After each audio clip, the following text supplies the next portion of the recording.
ආයිබෝවන්. අදත් අපි එකතු වුණා. අපි අද මේ ඔබ ලබා දුන් මූලාශ්‍ර ටික අරගෙන JavaScript සහ NoSQL ගැන ටිකක් ගැඹුරින් කතා කරමු කියලා හිතුවේ. ඔව් හොඳ අදහසක්. මේ වගේ තියෙන ටිකක් සංකීර්ණ දේවල් එහෙම පුළුවන් තරම් සරලව උදාහරණයකට එක්ක කතා කරමු නේද? අනිවාර්යයෙන්ම. අපි මුලින්ම බලමු JavaScript වල තියෙන කියන්නේ මූලික ලක්ෂණ කිහිපයක්. ඒක වැඩ කරන විදිහ ගැන එහෙම ඊට පස්සේ NoSQL පැත්තට යමු. හරි. ඒ කියන්නේ දත්ත සමුදායන් ඒවා වැදගත් වෙන්නේ ඇයි මොනවද වර්ග එහෙම කියලා. අපේ අරමුණ ඉතින් මේ දේවල් අහගෙන ඉන්න අයට ලේසියෙන් තේරෙන විදිහ කියන එකනේ. හරි එහෙනම් JavaScript වලින්ම පටන් ගමු. මූලාශ්‍රවල කියනවා JavaScript කියන්නේ interpreted programming language එකක් කියලා. ඒ වගේම single threaded කියලාත් කියනවා. ඒක පොඩක් පැහැදිලි කරනවද? මෙයමයි. interpreted කියන්නේ කේතේ ලියලා ඉවර වෙලා කම්පයිල් කරන්නේ නැහැ. ඒක රන් වෙද්දීම පේලියෙන් පේලිය වගේ තමයි පරිවර්තනය වෙලා ක්‍රියාත්මක වෙන්නේ. single threaded කියන්නේ එකම වෙලාවකදී කරන්න පුළුවන් මූලිකම එකම කාර්යයි කියන එක. එතකොට කොහොමද අර ගොඩක් වැඩ එකපාර වෙනවා වගේ පේන්නේ? ඒක තමයි විශේෂත්වය. JavaScript asynchronous විදියට වැඩි කරන්න පුරුවන් non-blocking IO කියන මොඩල් එක නිසා. non-blocking IO. ඔව්.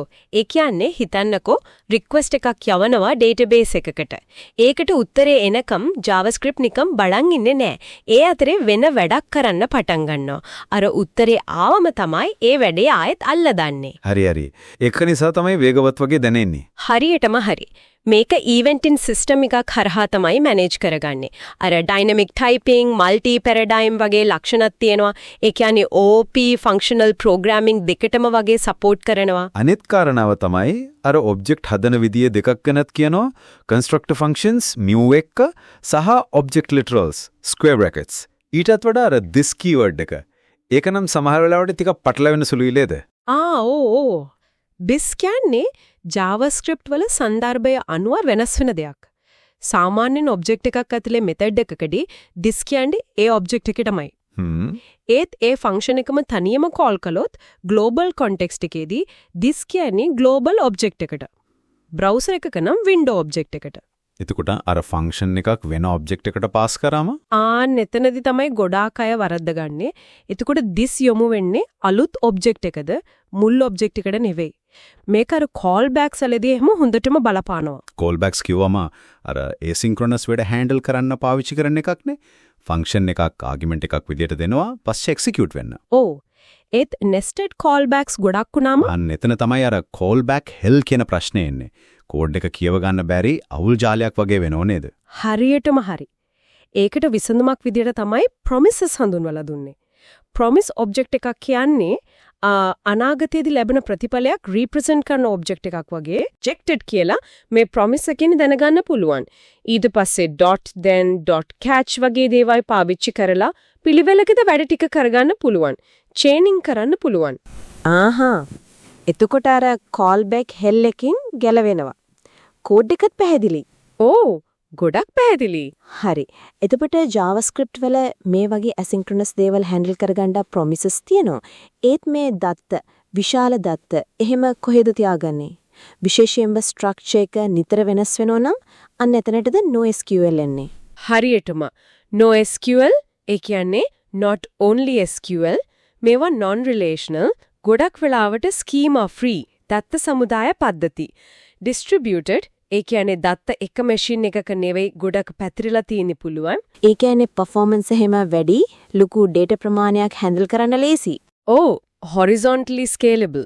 ඒ කියන්නේ capacity මදි නම් තව මැෂින් එකතු කරන්න පුළුවන් ලේසියෙන්. අර supermarket counter උදාහරණය වගේ. replication ඒ කියන්නේ data copy කරලා thank keep එක තියර එකත් ලේසි. ගොඩක් ඒවා open source. ඊතර acid properties ගැන මොකද කියන්නේ? SQL වල වගේම support කරනවද? ගොඩක් වෙලාවට සම්පූර්ණයෙන්ම නෑ. ඒ වෙනුවට යාලා eventually consistent කියන තැනට යනවා. ඒ කියන්නේ data update එකක් වුණාම හැමතැනම එකම තත්පරේ update නොවෙන්න පුළුවන්. ඒත් ටික වෙලාවකින් ඔක්කොම sync වෙනවා. availability එකට මුල් තැන දෙනු ගොඩක් වෙලාවට. ඇයි ඇත්තටම NoSQL වලට යොමු වෙන්නේ? අර application object structure එකයි database table structure එකයි අතර තියෙන mismatch එක නැති කරන එකද ප්‍රධාන හේතුව? ඒක ප්‍රධාන හේතුවක්. ඔබ්ජෙක්ට් එකක තියෙන data structure එක ඒ විදිහටම වගේ database එකේ document එකකට දාන්න පුළුවන්. document DB වලදී අනිත් කාරණාව relational databases cluster වල ඒ කියන්නේ machine ගොඩක run කරන්න හදලා නෑ මුලින්. NoSQL නම් cluster වලට ගොනක් මොහයි. කළමනාකරණය ලේසි. ඒතර කැප් තියරම් එක ගැනත් සඳහන් වෙනව නේද?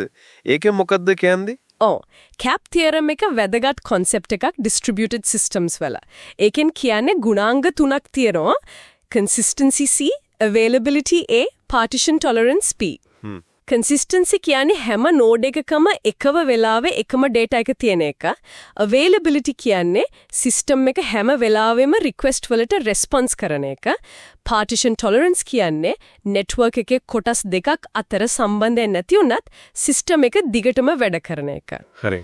hack theorem එකෙන් කියන්නේ මේ තුනෙන් උපරිම දෙකයි එක වෙලාවකදී ගැරන්ටි කරන්න පුළුවන් කියන එක. ඉතින් NoSQL system එකක් හදද්දී මේ තුනෙන් මොන දෙකටද priority එක දෙන්නේ කියලා තීරණය කරන්න වෙනවා. ගොඩක් වෙලාවට P partition tolerance අනිවාර්යයි distributed system එකක. ඉතින් තෝරගන්න වෙන්නේ C ද A ද කියන එක අතරේ. ඒ කියන්නේ NoSQL කිව්වට හැම එකක්ම එක වගේ නෑ වර්ග තියෙනවා. ඔව්. ප්‍රධාන වර්ග 4ක් වගේ තියෙනවා.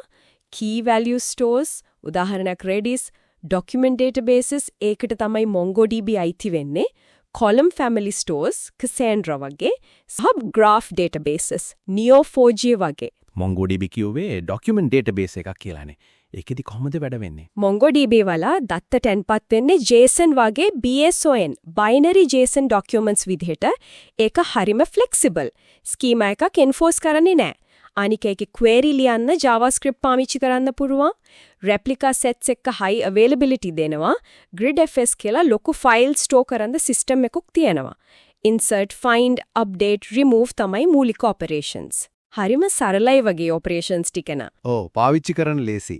එහෙනම් අද අපි JavaScript වල මූලික දේවල් ටිකක් විශේෂයෙන් අර asynchronous පැත්ත, callbacks, promises, this keyword එකේ හැසිරීම වගේ දේවල් කතා කළා.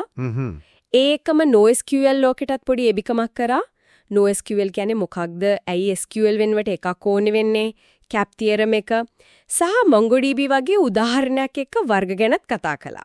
අපි උත්සාහ කළේ මේ මූලාශ්‍රවල තියෙන කරුණු පුරවන්තරම් සරලව ඇත්තටම මොකක්ද වෙන්නේ කියන එක ගැන අදහසක් දෙන්න.